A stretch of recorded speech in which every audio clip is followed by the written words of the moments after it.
Hello, good morning. Welcome to the Good Morning Education Show. My name is Rotimi Tan. Such a pleasure to be here. This is another brand new week, and this is the 23rd of August, 2021. It's such a pleasure to be here. We're excited to have you on board this show today, and I will be bringing up our analysts shortly as they join us for the show. But then, of course, the Good Morning Education Show, we're streaming from Lagos, Nigeria to West Africa, to Africa and the entire world. On the show, we've had so many people join us from different parts of the world. We've had people join us from America, join us from Uganda, from Kenya, from UAE, from South Africa, from Ghana. We've had people join us from all over the parts of Nigeria, and I'm sure you would not be an exception as well. So if you're just joining us, please do let us know. If it's your first time on the show, we have something special for you for all our first timers. We call it the Bell of Blessing. And the Bell of Blessing is actually for you, is also for everyone who's coming in for the first time, but not just only the first time, but we're also giving out the Bell of Blessing for those loyal tribe members who've consistently stayed with us on the show over the past 1 year. We've had great experiences with them, and the Bell of Blessings for them. Also, when you make a comment and you share something, the Bell of Blessing is also for you. So please do not hesitate. Do not hesitate to tell us your location. We'd like to know your location. And of course, make sure that you join our tribe, like our channel, our videos, subscribe to our channel, share with others. And of course, we look forward to having a great time with you, not just you, with everyone on the Good Morning Education Show. We have a particular saying on the show that says, it's always a great morning on the Good Morning Education Show. We start with it, we also end with it. And of course, today is going to be a great day because number one is the Good Morning Education Show. Number two, the conversation of the day is such an important one. You don't want to miss it. And without wasting much time, let's welcome Dr. Omotola, all the way from the United States of America. Dr. Omotola the Great, you're welcome to the show. Welcome to a Good new week. morning. Good to be here. Thank you for having me. I always love to hear your good morning. It's always exciting to hear your voice. Thank you for joining. And we've managed to take over from Oyo State, and without disclosing, but let's welcome Dr. Faye Folufalodu. You can see the difference that Lagos has. Good morning, and welcome to the show this morning. Sophie has taken a break from the natural habitat, the birds sweetly singing in the streets. No, in the trees, not the streets. Sorry. I miss the birds. I miss the birds. Good morning, Omotola. Okay. You're set for the day, and for those who are joining us or those who watch the replay, this is what we do every time on the show. We'll welcome you, and then we'll go straight to the news within and around the world of education. And today is not going to be an exception. We're starting with one of the news headlines that has been pretty much a topical issue within the year, an association called ASU. So we have ex-ASU president speaking on education. It says only adequate funding of education will mitigate coronavirus in Nigeria. Let's hear from Dr. Motola. Yeah, I think valuing what he has to say, and I was really sad to read that they were cutting funding from education, which does not make any sense at all. And so I agree that yes, maybe providing funding to either like the way they do like Big Brother what do you call it, competition and the rest of them.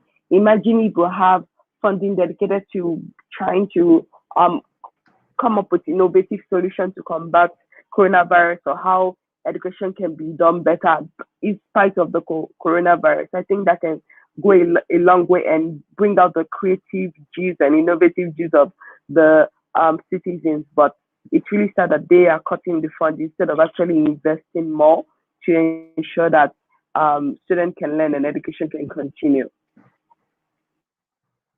Fantastic. Thing, do you have anything to say on that as well? When I see headlines like this, what comes to my mind is excuses, excuses, excuses, excuses. Yes, funding could be inadequate in education. And in every other aspect of our lives in Nigeria, I don't know where funding is adequate. I really do not know. But moving away from these excuses, how are we able to move beyond our challenges?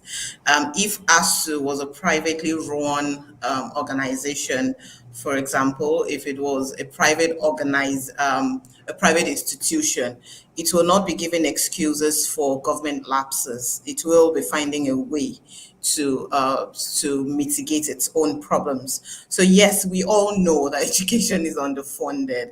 But then I also look at this from two sides. Is he referring to research to help with a cure to coronavirus, to COVID-19, or is he talking about taking it out of the schools?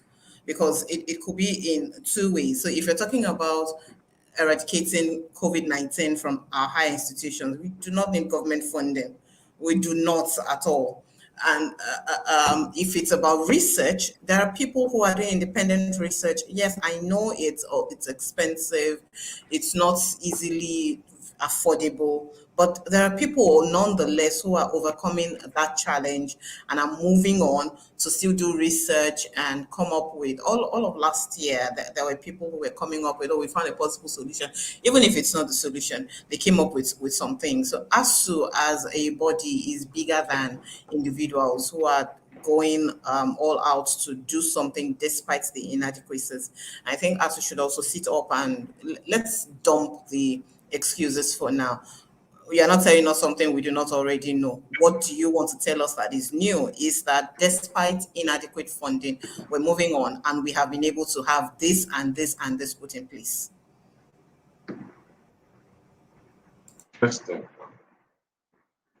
So we have that, and then we move to the next headline, which pretty much is a bit into the Plateau crisis. Kwara moved to evacuate indigents from Unijos.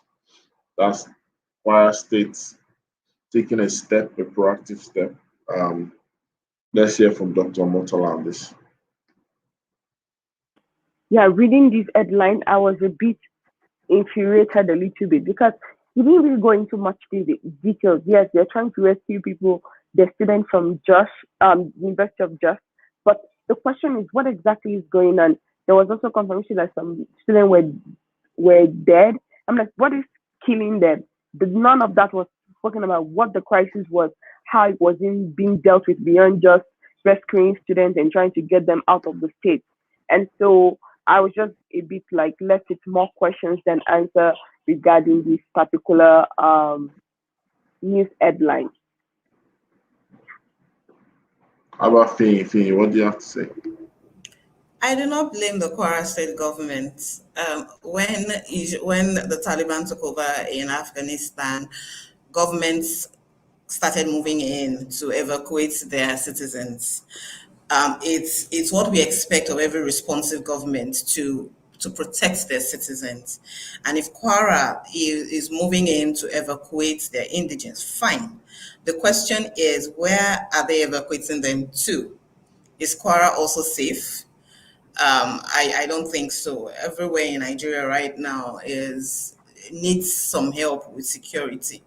So good. It's a good step that at least for indigents of Kwara State who are in Unijos, they see that our government has our interest at heart to evacuate us in the first place. Now where they are evacuated to is a different question, but I think it's a good move. And as far as I'm aware of right now, it's the first time in a long time that we're seeing such a move, such responsiveness from a government. Well, we bash them all the time, but this is a good one, really.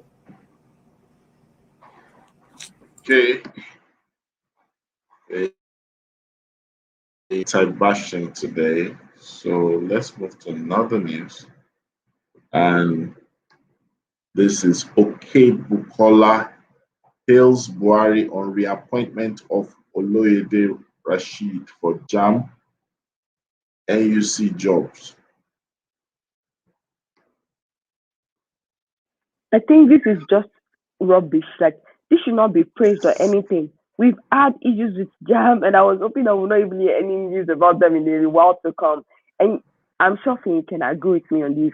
This is like gross irresponsibility on the president's side of things to even reappoint somebody who has not really done anything productive. On the like, have they even examined what happened? Who was the record? What was the good thing that they did during the time that they were there beforehand? And so I'm just a bit like, I'm just like, this is not to be praised. I don't know what they are ailing, but this is just, yeah, no, I'm just angry. Well, In the words, okay. What? Go on. say it. In the words of one of our popular mommies in the country, one of our mommies that we love to love, she said, if you do not pass a class, you repeat it. So that's my comments on this.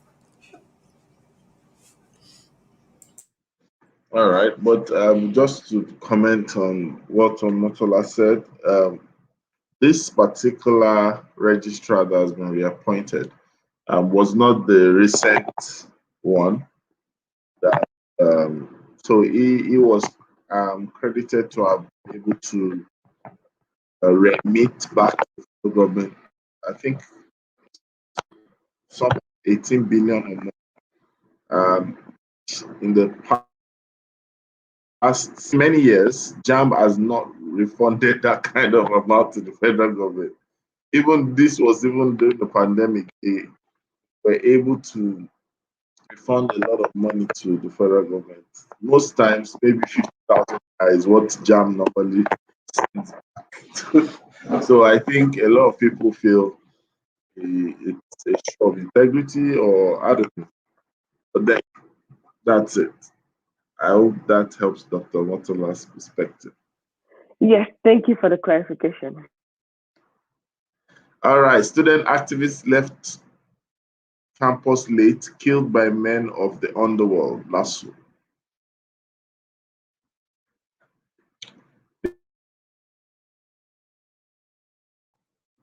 Thing.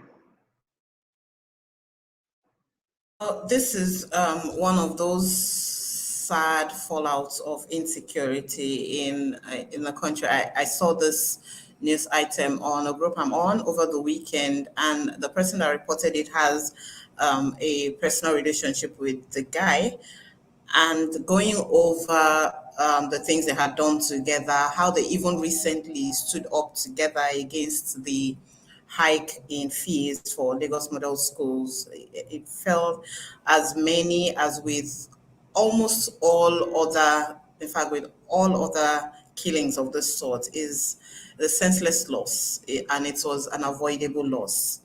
Um, we can't restate it enough that insecurity in the country is something that needs to be arrested like at the speed of light. It needs to be arrested. And the government needs to get on top of this. We cannot continue to lose citizens, whether old or young. We cannot continue to lose citizens like this. And it's very easy to say it's men of the underworld. How are we sure they're men of the underworld? Have they been apprehended? Have they been questioned? How are they categorically saying that they are men of the underworld? It's sad, and condolences to his family. But I'm seriously hoping, even though as I'm saying it, I'm almost doubting it myself, but I'm seriously hoping that this is the last of this kind of situations that we have to face and that we have to hear about. All right. Let's just try to take this to another one. Union to Sanwo-Olu evacuate Lagos indigenes in Unijos. Dr. Well, Watawa. I guess like we already said earlier, like when you said, like it's great that you're taking the initiative to get them out. But like, if you ask that, where are they getting them out to? What is the process of getting them out? Is it even safe to get them out in the first place? Are they are trying? And so I think I'm glad that they care so much that they're willing to um organize ways to get them out of places that are not safe. But and I'm hoping that things like this does not, like, having insecurity issues really dies down, because I think we've been struggling with this for almost 10 years now or more. Honestly, like, I remember vividly when it sort of became a big deal that this is became a reality. That I remember during that period, like 10 years ago, when I'm in like a bus. Let's say I live in Ibadan, so let's say between Bodija and like let's say Awolowo, like Bodija and Awolowo, and there's all of those traffic, like where you are stand still. I'm always afraid that I'm so thankful that these terrorists or these people that are really bad, they are not that smart. That what if they just bomb a car or a bus or something, and nobody, and I just imagine the level of damage it should do. And so, and I just used to have this anxiety over, like, sometimes when it's like more than 5 minutes, I'll tell them I want to get out of the bus. That was how scared I was, in terms of like, because I'm serious. I said I rather just walk, because I don't want to be stuck in this kind of situation. That's So all I'm under glad salt that today. I'm glad that they're getting their indigents out, and I just hope that everyone is safe and no life would be lost unnecessarily if we can avoid it. But yeah, it's a sad situation, but I'm glad that at least they're being proactive about it. But it's not fun to have that kind of, yeah, it's not fun to be in that kind of situation. Wow. Do you want to say something, Finn? No, no. No, no. Okay, Finn is going to pass. Probably because Finn has not seen a state coming for people. Are you sure? Very good. So, SIN extends school closure till further notice. All public and private schools across the province will remain till further orders of the Sindh government. That's from Pakistan. I think that has to do with the pandemic. I think their their locations is heavily hit. Schools to remain closed till 30th of August. And this is from the Chief Minister Said Murad Ali Sahar. He said on Friday that schools across the province will remain closed for one more. Any thoughts on that, thing? Well, if this is due to the pandemic, then it makes sense. That's a government that is being proactive and is looking to protect its children, and not just its children. Because one thing we need to realize about this pandemic is that it's more easily spread by children, more easily spread by children. They come in contact with all sorts of things, all sorts of surfaces, and you can hardly ask a child not to hug you, or you can hardly even see a child and not want to hug them. I think one of the things that this pandemic has done to me is meeting children, seeing them, and not being able to hug them, because I tell myself I need to be responsible, to be a responsible adult, and not make that first move to want to. We're trying to preach physical distancing and all of that. So if the school in the same province are to be kept closed until maybe there is a reduction in new incidences or in new infections, or they're able to fumigate schools and have better protection protocols in place, then it's a good one. Already we have woken up to the reality that hybrid education is it's the future. So moving on, it's not like for the schools remaining closed till August 8th. Wait, August 8th. Today is August 20. What? So for schools to remain closed for that long, until they get this thing under control is a good step, and it's a wise move by the government. All right. Thank you so much. On that note, I don't know if Dr. Motola has something to say. No, I think he said it all. All right. On that note, we head over to the conversation of the day. The big P. What's the P, Dr. Motola? Do you know what the P is? No, I was looking for the review. You don't know what the P is. Dr. Motola, you don't know what the P is. No. Please tell No, us. no. Fee, do you know what the P is? Well, I'd like to know what the P about the P is. Even though, yeah, I know what the P is. I know what the P is. I've seen your posts. I know what the P is. So what's the P? Let the world know what the P is. What time is it? Okay, so the P we're talking about this morning is poaching. And we're not talking about poaching of animals or poaching of eggs. We're talking about poaching of employees, poaching teachers, particularly in this instance, school owners poaching teachers from other schools to their own schools. That's what we're talking about this morning.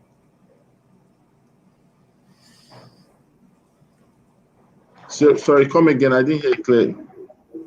I said the poaching we're talking about is not the poaching of animals or the poaching of wildlife and making animals go extinct. And we're also not talking about poaching of eggs. We're talking about the poaching of individuals, poaching of employees, poaching, particularly now for us, the focus is the poaching of teachers by school owners, yeah. Okay, so Dr. Motola, now you know what the P is. So let's start by asking the very obvious question. What exactly is poaching? And is poaching ethical?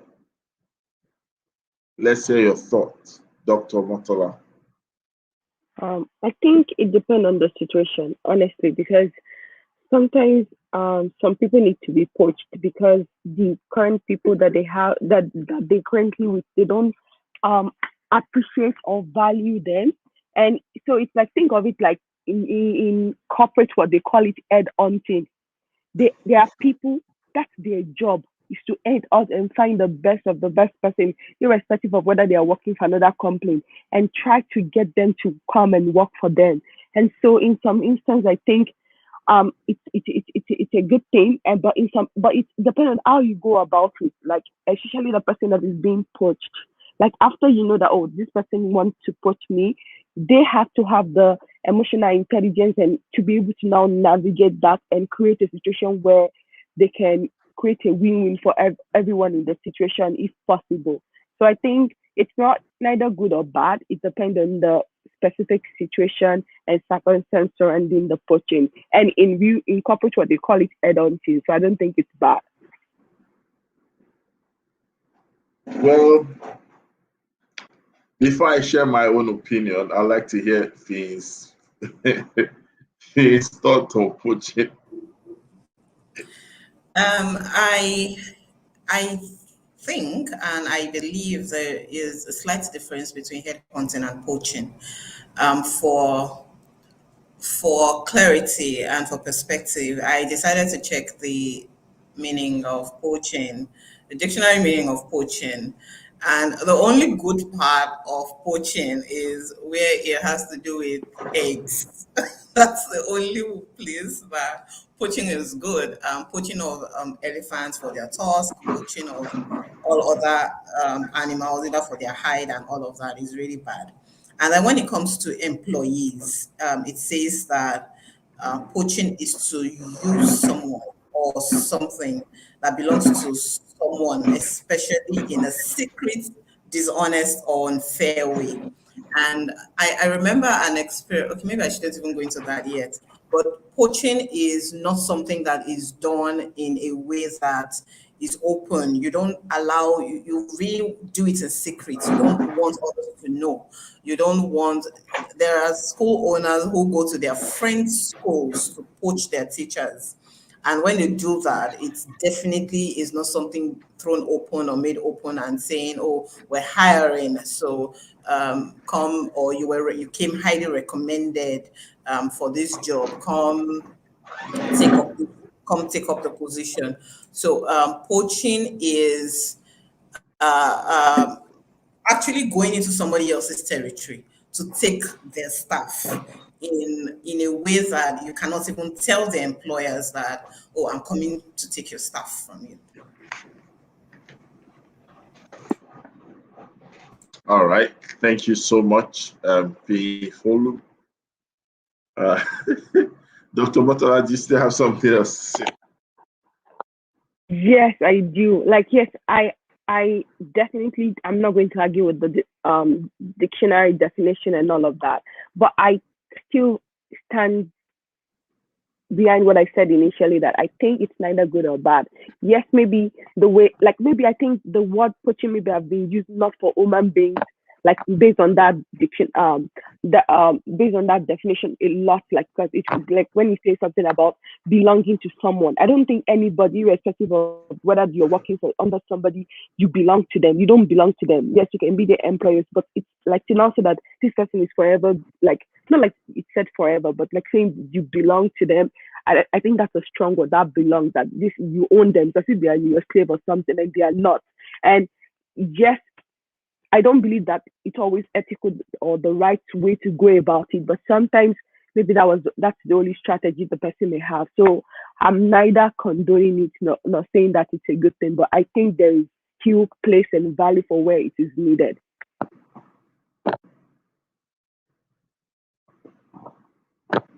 Okay. Um, so let's take it a step further. And I like to say this, that sometimes, just to portray what Finn was trying to illustrate, in the practice of poaching, most times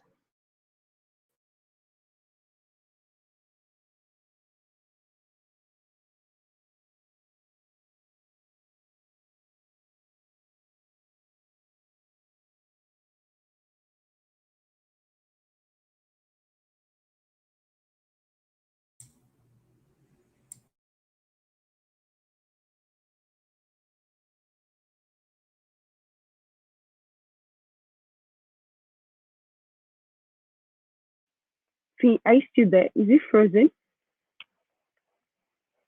Okay, Okay. so I was going to check if I was the only one not getting audio, or No, no, you're when not the things only happen, one. I'm not really sure. Okay, so I think Frozen ad is at his end, and really I would like to know what his opinion about poaching really is. But Development. one example I was going to give is, at the time I was teaching in a school, and in another school was about to open not too far from the school. Another hybrid school was about to open. And right within our premises, right within our compound, people came from this other school that was about to be flagged off to try to poach teachers. Unfortunately, my head of school got to know. And she talked about it openly and said, well, if it really, I don't think it's a test of loyalty. I don't think so, because when people are poached, they are promised something better than where they are. Either you take it as this promise is true, or it's just a lure to get you out of where you are, because they are also trying to start something that they want to have a long lifespan. So definitely they're going to use as many attractions as they can. So if the person falling for the attraction, well, takes it the way it is, fine.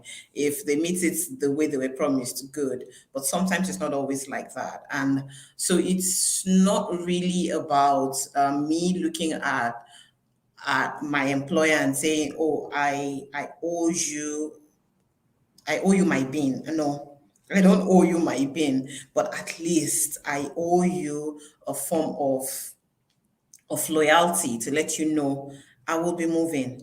But that is something that we usually don't get in poaching. People just trump up reasons to say, I'm resigning. Maybe I had an emergency at home, or I have a health emergency, and from there, that's the end of it. You don't have them coming back again. So that really is my opinion of poaching, and maybe taking it a step further and then looking at how ethical is poaching. How ethical would you say poaching is? Yeah, thank you for that clarification. Just for me, like I think why I still don't see it as something that I think is yes, the ethic like how ethical it is a really great question, and like I think most of the time it might not be, and I think it's on both sides because one thing that I think we're forgetting in this is that we're thinking that it's the person that is doing the poaching that is the one that is really out of integrity, but even the person that is being poached, when they choose to say yes to it or even go through the process, then they too they are being out of integrity as well. So even it doesn't matter that oh it was this person that approached me first. I didn't look for the opportunity. So I think it's because they're human beings too, right? So they have a part to play in that process because if they didn't entertain it, then there'll be no poaching, right? And another reason why maybe from the perspective that I see it is different in the way that I can see it, whether it's good or bad, is think about it. Here as an assistant professor, something recently happened at my university where we just resumed school last week and two professors left and he said, sorry, I've accepted a position at another place, I've accepted a position at another place, and you're already gone just like that. And they never told anyone in between the process that they are doing that. And I remember when I was doing my own um, application, like for my jobs 2 years ago, between 2018, 2019, and I saw some like application, like schools that will say, if you don't want your employees to know that you're in the process of applying, we can do confidential recruiting and interviewing and all of those kind of things. And so this conversation really brought that up. That is that poaching? Is that a form of poaching where it's both like both the people that are looking for teachers or lecturers, and then those lecturers themselves that are looking for greater pastures, and then they are not really able to tell because they're trying to keep both. Do you see? Like they want to have their cake and eat it at the same time. And so it's like, what if that one does not work out? So they want to do one leg in, one leg out. So I think sometimes it's not so much about just the person that is poaching them, but also the person that is being poached and where they are and the circumstance surrounding why they are even interested in it or why they want to go for it as well. But to your question about whether it's ethical or not, I think honestly, again, I'll say it depends. Now that's what I'll say. Like it depends on the situation, it depends on the circumstances, it depends on the kind of because I think each case is different. And that's what I choose to believe is that yes, in some instance, some of them just do it out of pure hatred and pure like lack of disrespect and just want to like sort of like destroy the bridge that they may have with their current employees due to whatever reasons or whatever.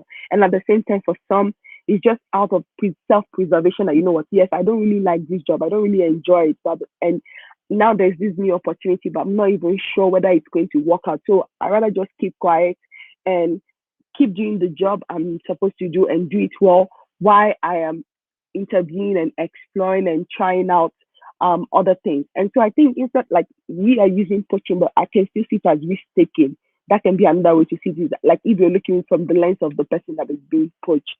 So that would be my thought on it. All right, thank you for that. Thank you for that angle and your opinion.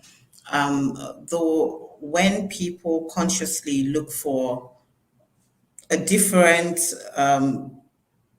opportunity for themselves, a better opportunity for themselves, that's different from poaching. Poaching is actually somebody going into another person's pond to take their fish. That's maybe we use that But that's the analogy. thing. But that's the thing. That's the issue I have with that analogy. Is like we are not using it for human being because you can't just say, "Okay, you, I want you," then carry them away without their permission. So that's the issue I'm having with that. Is like we are talking about human beings. No matter what, we can't say that, okay, let's say I'm the one that I'm trying to poach you, Finn. Let's say I want you, you're the best and everything, and I just take you without your permission. Do you see? So I still think that either way, it is still it is not one person, it's not one-sided. It involves both the person being poached and the person that is doing the poaching. So even if maybe before they were poached or they were approached about the poaching, that, oh, I think this would be a great opportunity for you, they were not aware of it. But for them to entertain it and be willing to even go for it, I think that brings a different dynamic. So yes, if it's animal and whatever, I think it's bad for poaching. But if it's a human being, it's not just passive. It is not passive because they have a say to say no. They have a say to not do that. And if they choose to do it, then it's both person that is responsible.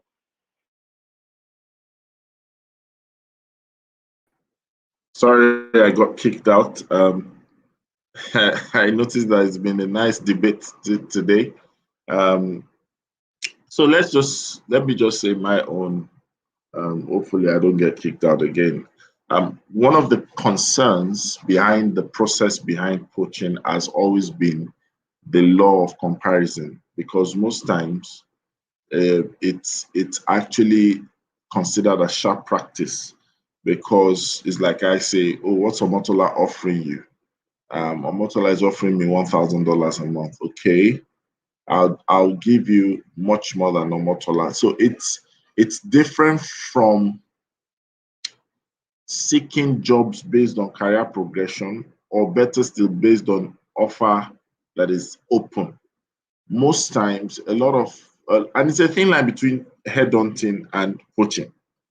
Headhunting is profiling and prospecting, but most times poaching is a bit more of a bullish capitalist approach, which most times is still normal in industries. We can't run away from it, but it sometimes creates bad blood, and so people actually rubbish a brand in some cases to be able to get. So it's not like giving you on a platter of free will. Of course, like I think I heard Dr. Motola say something.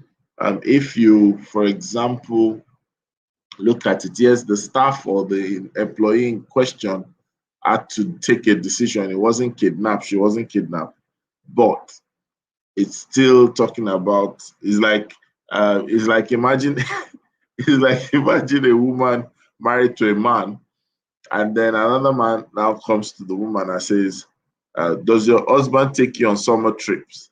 Okay, it doesn't. Does your husband buy you flowers every month? It doesn't. I think you better you better hop on the next ride, because that is different from that. But I think that that's why we need to talk about it, because a lot of educators out there, especially school owners, have lamented. In some cases, has led to that the lack of investing in their manpower, because some people just wait. It's like they're waiting for you to do the grooming, and they just come to do the picking or harvesting. I want to hear you guys. I want to hear your perspective. That how can we stem the tide? How can we improve professionalism, especially when it comes to employment? Because there was a particular time, I don't know if he knew about it. It was all over, not just few schools. It was all over. The level of hopping around. In fact, people dreaded summer, because in football there's something called transfer window. In education, you are likely not sure who is resuming with you, until I've had people that have told me, you know what, the reason they can't have a school retreat is probably because ideally they should have it just as they're going on break, to prepare long enough to have implementation. But most of them, they are not sure that the people they retreated with will be back in September. So let's hear from Finn. Let's hear from Dr. Motola. So Finn, let's start with you. and then we'll go to Dr. Motola. So what I think about this issue of poaching is the person poaching, have they thought that, well, they could be a good poacher, but there's a better poacher out there. So what you take or what you grab from somebody, someone else is likely going to come to grab it from you. And looking at people also, at staff who are easy to poach or who are poachable, let me put it that way, who are poachable. It says something about their loyalty. If you have such a person coming over to join your team, then just know that the next minute they can be out again. Why not put in the investment of time, of money, of resources, and get your own team? Especially in this time where the economy is on its side, is in the emergency room. It might be difficult to get people not to switch when there is better um, opportunities, or when something better is dangled in their face. It may be difficult to say no, I'm not going with that. But some other people have come to the point where it does not matter what you offer them. They feel that sense of loyalty, like that transfer window for schools. It's a serious one. Even amongst the staff, you're not sure which of your colleagues. I've had the experience before where teachers had resumed back in school. It was almost time for students to resume, and then we had resumed like 2 weeks before the students, to get things ready, to get the curriculum ready, and do our planning and all of that. And one of the people we planned together, we just resumed on Monday, and she was gone. She was gone. No notice, nothing. She was just gone. And definitely that threw the school into a little bit of a chaos, because who was going to step in at that time? Someone who had gone through all of the process of planning. Of where are you going to bring somebody else from at that point in time? So for both the person poaching and the person being poached, I think that there is some ethical issues around both of them. For you who is poaching, I'm sorry, but it's like you're stealing somebody else's something that belongs to somebody else. And for you who is being poached also, you're putting your integrity on the line and saying, look, I'm up for the highest bidder, I'm up for the highest seller. It doesn't matter what happens in the other place. So imagine that maybe where I was at that time, just went into another school and just picked somebody else, just said, oh, we desperately need somebody. Come in, we're going to give you double of what you're collecting here. And then they just bring you to fill in the space.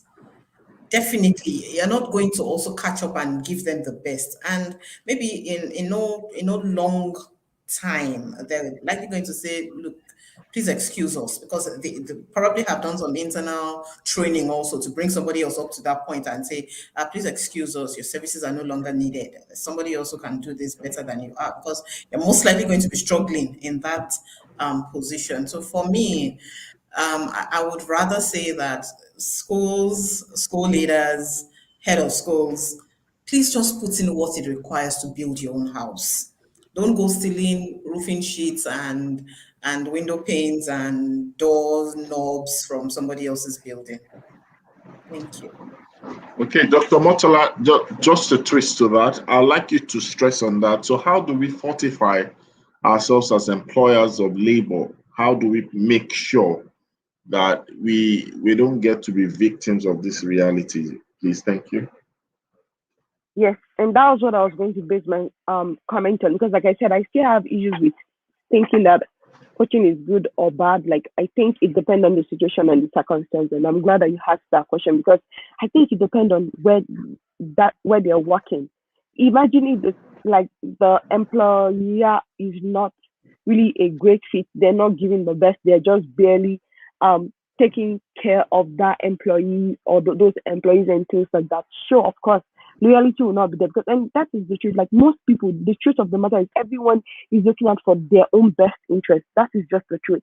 Like most of the time, you always say, what is best for me? What is best for my family? What is best for my finances? What is best for all of these kind of things? And so I think going back to the question that you asked, it's about really thinking about the those employees themselves. Are they doing things in integrity as well? Are they giving the best they can to their staff? Are they investing as much? Because I think this is the situation I see a lot in like most of like, and I think it's all over the world, but especially like in our African continent, it's like we're so afraid to invest in people because like what if they leave? What if they leave? So that fear of what if they leave stop us from giving those people the best, um pouring into them, mentoring them well. And so at the end of the day, that self-fulfilling prophecy now happens. And then the first better opportunity they have, whether it's increased by 5 naira or 10 naira, those people will jump on it because they're like, this is better than what I have here. This is much more economically um um better for my family or for where I am in those kind of things. So I think they need to look at their own processes and they need to ask some questions like, can they honestly say that they're giving the best they can? And then are they carrying their staff along? Because that's another thing I see a lot that happen is like a lot of school owners or like administrative people, they don't carry their staff along. So the staff will be calculating money for the school. Yeah, they have 1,000 students at 20,000 naira per term. This is how much it is. And they now look at their own salary and like say, this does not make sense. And that can be another thing that can breed that sense of like, oh my god, they're not giving me my best. They're not um investing in me at the value that I am worth myself. So this is not a long term thing. The next best opportunity that comes along, I'm going to take it. So I think also like having that communication, giving the opportunity to say, you know what, this is the state of, like in the US, they do every year, the president does State of the Union address. I think that kind of thing is needed in schools as well to say, this is the State of the Union. And really, like, not necessarily explain, like, give out the full picture of the financial things, but to say, this is what we have, this is what we're investing in, this is how we're going to make these things better and everything. Because I think some owners just think that, oh, they don't have to know. It's none of their business. It's my whatever, and then I don't have to tell them what is going on and things like that. So those would be some of my thoughts towards that. Thank you so much. And just to recognize some of our tribe members on the other side, I'd like to welcome Senna from Accra and also Olushola Lumide from Lagos, Nigeria. I love the direction because I need us to take a look at something which is tying the loose ends of employment and placement. A lot of times we find out that some of these things are the reasons we begin to experience some of the contextual aspect of staff staying or not staff staying and stuff like that. In most cases, I think that a lot of people stop at the point of appointment letter. I don't know, should there be conditions for employment? If there should be, what are those kind of conditions? Within, of course, the law frame, you cannot enslave anyone. Everyone has a right to work with you and has a right to leave. But preferably, maybe if the orientation is there or the clauses are introduced, if there should be clauses, what should those clauses be? Right? I'm going to ask Fee as well as Dr. Motola the same question. Fee, over to you. Well, I know that there are those clauses in place. They say you have to give a notice of 2 months or 3 months or 1 month. For some schools, it's a notice of 1 term before you leave. And really, it's not about keeping, I don't think it's about keeping people beyond their keeping people against their will to stay in employment. I think it's just for planning. So if I have a term notice that this person is leaving, is moving on, one thing that every employer knows or should know at the point of employment is that no staff is going to be with you forever, no matter how long they stay. Even if they choose to remain loyal to you and they don't go, they will get to that point where age will tell them it's time to retire. They either get to the point of years of service where they have to leave, or they get to the point of age where they have to leave. So we all know that this thing it doesn't last forever. But for the purpose of planning and for the purpose of sanity and for the purpose of doing things right, those clauses come in and say, look, if you're not giving us this amount of notice, if you're leaving before this time, then you forfeit. Those things also come into place. You're either giving us these amounts in lieu of notice, or you forfeit salaries in lieu of notice, and all of that. So in a way, the employers are trying to protect themselves. Maybe the what I would look at on the flip side is, how does it work for the employee if really they have to leave before they can give that notice? For instance, okay, no, that doesn't even come in as something unplanned. But for some people, they have some instances that come in and they have to leave before they can tender the notice given. How do employers now handle this and say, oh, this is an exception? This is different from this person had been planning this, had it in mind, and then they just up and left. Just imagine a staff leaving you in the middle of, maybe just before half-term exams, or maybe end of term exams or tests, and they just leave. What happens? Really, what happens? So yes, in protecting themselves, if there is any employer that doesn't have that in place, then they're really exposing themselves to say, well, you can come in at any time and leave at any time. You know, they have themselves exposed, and they really need to check that. But really, I think that point is covered. What we should now be looking at is what covers the employee when they really just have to make the move and they can't meet the time frame for filing or submitting their intention to leave. All right, Dr. Motola, do you want to say something to that, or I change the question to you? No, actually, yeah, it's a good question to continue on. So I'll say, for me, I see it in different lessons. I agree with what you said, and I think yes, having those kind of contracts in place is really necessary, because also I think about it like even here in the US, not even talk about like teacher and employees. Like if it's just an apartment that you're renting, they expect you to give them at least like yes 2 months notice or something like that. And one of the things I see a lot that is being practiced, which maybe might be an idea for school administrators to implement, is like the next time you're applying to another apartment, they'll ask you, did you give the right notice? Yes or no? And they can confirm that with your previous employee or like previous like apartment whatever property owners. So they will ask you in the next application like every time unfailingly. It's just like almost the standard of the industry. So if they can create a standard not just within the school but within the industry of like education, whether it's private or public or whatever you want to categorize into, to say, you know what, this is the standard expectation. Yes, there will be a situation where something will happen that is like emergency and like they only have 1 day or 2 days to tell them, and that is okay and that is wonderful. So I think whatever they do, it should not just be school by school, because let's say yes, they created that and still most people still keep not following through.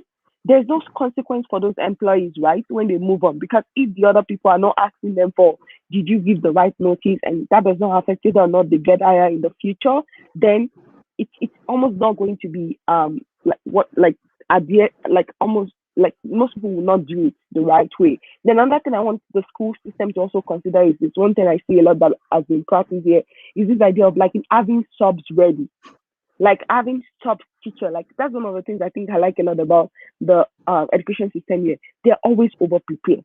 So irrespective of whether it's an emergency or somebody had a fall and the teacher was in her house, wanted to take something from her cupboard and she fell down and she broke her leg or her arm and she cannot be in school. There are 10, 15 subs ready on the school database that they can know that we need you to sub for a class tomorrow. So that's another thing in terms of planning. So yes, it's good to want to plan and believe that your people will be loyal to you, but at the same time, have that backup plan B, plan C, plan D, plan E in case of those kind of things happen. But I'll say yes, in general, like, it's good. Like, and another idea would be this also, which I think it's a bit more like riskier and open. I think about my own contract and the way that it was, whether it was this, the university or myself can cancel at any time. So we don't have to give 2 days notice, 1 day. Like we both of us, we can cancel at any time. So in that kind of situation, it gives the university to say, sorry, due to whatever reason, you can go. Or it can give you the opportunity to say, sorry, something happened, some things have changed in my family, I am going as well. So, and I know that that might be more of the riskier one in a way, but I think if they can standardize something across the education system, I think that can help a lot in curbing these things. It seems like it's a big issue and it's causing more problems than good within the system. Thank you very much. Let me just read a comment from Adelola Edema George. Good morning and thank you for joining. She said, sometimes people don't give up to a term's notice because they are waiting to get another job, which may come in the middle of the term. And then she further said that some teachers also leave without notice because they have heard from previous colleagues that they didn't get their benefits or maybe the last salary because of the notice. Thank you, Adelola, for that. And it's true. Employers therefore have to show from time to time that they can be trusted. Absolutely, absolutely. That's like words on marble. I would like to say that I feel that the poaching reality is now switching pendulums because it's now the job seekers that are poaching employers as opposed to the other way around. So it's the employer that is being poached. You know, if there's a word like that. But then I think that there's a lot of education that has to go into this. A lot of education will always promote professionalism. Some people assume that you should know it's not right, or some people assume that you should know what's expected of you. So I think in the onboarding or somehow within the meeting of employment and placement, some things should be re-emphasized, some things should be reinforced while you get people on board. And imagine we're in a country where licensing of teachers was very regulated. I think that it's easy for you to feel cautioned on doing anyhow because you might end up losing the license that you might be using to get another job, or you might lose some credit score on that license. So a lot of people tend to do things the right way once they are sure that it's not in conflict of their professional track or their career path. Yes. So on that note, I'd like to ask us for our final comments as we bring the curtain, draw the curtains on the show today. So let's hear from Fee, and then I'm coming back to Dr. Omotola the Great. Yes. Yeah, so I would like to go along the lines of what Adelola has dropped, that sometimes the reason, well, now this is taking it away from poaching. This is saying why people switch or why they switch employment, why they leave their current employment to go somewhere else. Yes, there is that distrust between employees and employers. And so to protect themselves, people say, let me quickly beat the system before the system does its thing. But I would also say that there are exceptions to this. So it's better for the employee to bid their best. The same way the employer should give their best to their employees, the same way they should not consider, okay, what if I invest in training for this person and then they leave me high and dry? They should give their best, and the employees too should give their best. I am an example of norms being broken, where the system says, oh, we don't normally do this if you are below this years of service. And what they said they do not do, they broke it. So for the employee, please be the best you can be. You don't know where that recommendation would ever take you to. You do not know. And for the employers, that fear of, what if you do not train them? What if you do not invest in them? And they now choose to be the diehards on your neck. What happens on the long run? Then you are the one on the losing end. And for poachers, please stop it. Thank you. For poachers. Dr. Omotola the Great, Over to you. Yeah, I'll say we've had a lot to say today, and my own would be like everyone has value that drives them. And like you said, like the goal is to always like, oh yes, this is the word. Like don't there's what they call the golden rule, but there's also the platinum rule as well, which is like don't treat people as you want to be treated, treat them as they ought to be treated or as they want to be treated. So the normal thing is like, oh, treat people as you want to be treated. But this time around, I'm encouraging everyone on all sides, both the poachers, the employer, the employees, to treat other people as they want to be treated. And so that means like everyone is giving their best in those different situations and willing to go through the right, whatever we believe is the right format or right process of recruiting, so that way the education system can be better and it's not like more students are suffering because of these instability in teaching and learning. Thank you. Thank you so much, and greetings to Olatunde Adebayo. Thank you for reaching out to us. Thank you for joining the show as well. Thank you, Adelola. Thank you, Olushola Olumide. Thank you, Senna, for joining the show. Thank you to everyone who's joined and remained mute. Thank you to those who watch the replay. Thank you to those who subscribe to our channel and like and share the videos. Thank you to Dr. V. Folu Falodun for relocation. Thank you to thank you to Dr. Motola the Great for joining all the way from the United States of America. Thank you to myself, obviously, Rotimi Itaya, the one and only. There's none like me. There was none after me. Can you imagine the plenty accolades that came with result? That sounds to me like a manifesto to be poached. Are you trying to get poached? Bella, don't talk to a poacher from greeting. Don't poach it to my greeting. All right, but then I think I'll end by saying that people must learn to ask questions. I think both sides must ask questions. And as we ask questions, we become better informed, better behaved, and we'll have better outcomes. We're coming back tomorrow. We're going to have a great time tomorrow on the Good Morning Education Show. Please do not miss it. Tell someone to tell someone that it's always a great morning on the Good Morning Education Show. As we end with a favorite payoff line, make sure you have a great day today. Stay out of trouble. Get your cup of tea or coffee. I recommend it. It will keep the poachers away. A cup of tea every day keeps the poacher away. So, Please ladies don't and take gentlemen, advice from somebody that is not a doctor, medical doctor. But anyways, go ahead.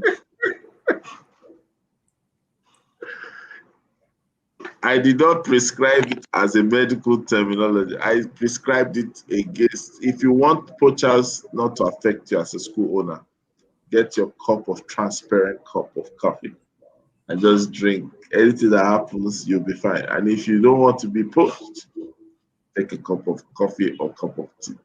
And if you really want to be poached, still take a cup of coffee. Good luck. Good luck. All right, at the count of 2, 1, 2, go. It's always a great Great morning on the Good Morning Education Show. Take Have care. a great morning. Bye. Bye.